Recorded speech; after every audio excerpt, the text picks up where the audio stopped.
തീർന്നെന്ന് തോന്നണം. ആ ഫീല് നിനക്ക് വരണം. എന്നെ സഹായിക്കാൻ ആരും ഇല്ലെന്ന് നിനക്ക് തോന്നണം. എല്ലാം കഴിയുവാണെന്നുള്ള ചിന്ത നിന്റെ അകത്ത് വരണം.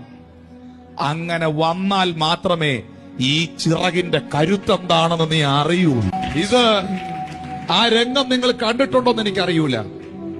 ഈ ചുണ്ടി നീ മാംസക്കഷ്ണത്തെ ഈ ചെറിയ ചിറകുള്ള കഴുകനെ അങ്ങ് വിടും.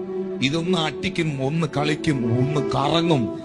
ഇങ്ങനെ മലനടിച്ചൊക്കെ ഇങ്ങനെ പോയി പാറയുടെ മേളിൽ വീണ് അടിച്ച് വീഴുമെന്ന് ഇത് തോന്നുന്ന ആ ടൈമിങ് ഭയങ്കരമാണ്. ഇങ്ങനെ വന്ന് കോരി എടുത്തോണ്ടൊരു പോക്കും. എല്ലാം കൈവിട്ടു പോയി എന്ന ഫീല് നിനക്ക് വരണം. പക്ഷെ ഒന്നും നിന്റെ കയ്യിൽ നിന്ന് പോകാൻ സമ്മതിക്കുകയില്ല.